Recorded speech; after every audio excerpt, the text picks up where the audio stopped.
ကဲမိတ်ဆွေတွေအားလုံးမင်္ဂလာပါကျွန်တော်နော်ဒီလာမယ့်တရက်8လပိုင်း2020နဲ့6အတွက်ပေါ့နော်ဗရိတ် live လေးတစ်ခုနဲ့ကျွန်တော်လာပြီးတော့ပြပေးမယ်အားလုံးပေါ့နော်ကျွန်တော်မိတ်ဆွေတွေလည်းအဖြစ်နိုင်မဖြစ်နိုင်ဝိုင်းပြီးတော့ကိုညီပြီးတော့စဉ်းစားပေးကြအောင်နော်site တွေကတော့အများကြီးရှိတာပေါ့နော်ဒါပေမဲ့လည်းရိုးရိုးချင်းချင်းလေးနဲ့เนาะဒါ site လေးတစ် site ကိုကျွန်တော်အားလုံးကိုလာပြီးတော့ပြပေးမယ်ဒီတော့အားလုံးပေါ့နော်ဖြစ်နိုင်ရင်လည်း3ပါမဖြစ်နိုင်ရင်လည်းမ3ပါနဲ့မ3ပါနဲ့ပေါ့နော်ဒါအပျော်သဘောပါခံမှန်းကြည့်တဲ့သဘောပါเนาะအားလုံးဘယ်သူမှတက်အပ်ကြီးတော့မတိပါဘူးခံမှန်းချက်ပေါ့နော်ခံမှန်းတဲ့အပျော်သဘောလေးပါပဲဖြစ်နိုင်ရင်လည်းသုံးကြတာပေါ့နော်ဒါဖြစ်နိုင်မှုဆိုတော့လည်းကျွန်တော်တို့အပျော်သဘောပေါ့ကဲဒါဆိုရင်ကျွန်တော်တို့သွားကြည့်မယ်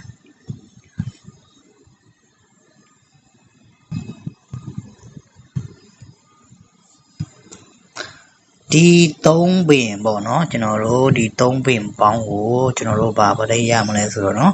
4 2 6တဲ့ကျွန်တော်တို့အပေါ်ကနေပြီးတော့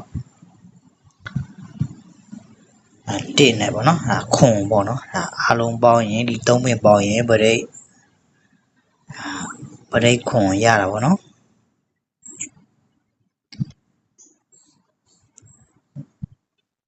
အဲ့ဒီလိုပဲပေါ့နော်ကျွန်တော်တို့တရားကိုလည်းဒီ3ပင်ပေါင်းကြည့်မယ်ထောနာကကျွန်တော်တို့ပရိတ်ခွန်ရတာတဲ့ဒီ3ပင်ပေါင်းတော့ကျွန်တော်တို့8ပရိတ်ရတယ်နော်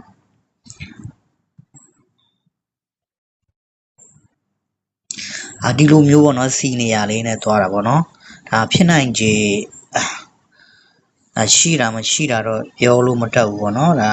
ကျွန်တော်မြင်တာလေးကိုအားလုံးကိုလာပြီးတော့မျှဝေပေးတာဖြစ်တယ်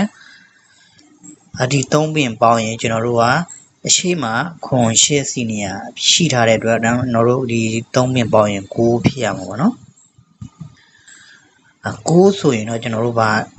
ဒီအောက်ဆုံးကကျွန်တော်လာမယ့်တရက်8လပိုင်းမှာထွက်မဲ့ပရိတ်ကကျွန်တော်တို့ပရိတ်ဖြစ်မလဲအပေါ်နှစ်ပင်မှာပေါင်းကြည့်မယ်နော်ကျွန်တော်တို့အပေါ်ဆုံးက8ပရိတ်အောက်ကခွန်ပရိတ်နော်8နဲ့ခွန်နဲ့ပေါင်းရင်ကျွန်တော်တို့က15ဖြစ်တဲ့အတွက်အောက်မှာကျွန်တော်တို့4ပရိတ်ဖြစ်ရမှာပေါ့နော်ဒါဆိုရင်ဒီလာမယ့်တရက်8လပိုင်း2026အတွက်က4ပရိတ်များဖြစ်နေမလားပေါ့နော်ဒါလေးကိုလည်းထည့်ပြီးတော့စဉ်းစားကြရပါမဖြစ်နိုင်ဘူးလို့ဘယ်သူမှတက်အပ်ပြောလို့မရဘူးเนาะဖြစ်နိုင်တယ်လို့လည်းဘယ်သူမှကြိုတင်ပြီးတော့မသိနိုင်ပါဘူးဒီတော့အားလုံးကျွန်တော်မိတ်ဆွေတွေကြိုက်ရင်လည်း3ပါမကြိုက်ရင်လည်းမ3ပါနဲ့အားလုံးကိုကျေးဇူးတင်ပါတယ်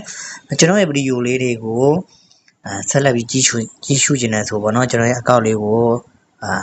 အကောင့်လေးတွေအပ်ပေးကြပါအောင်လို့ပဲကျွန်တော်ပြောချင်ပါတယ်ဗျာเนาะအားလုံးကိုကျေးဇူးတင်ပါတယ်အားလုံးပဲဘိုင်ဘိုင်ပါ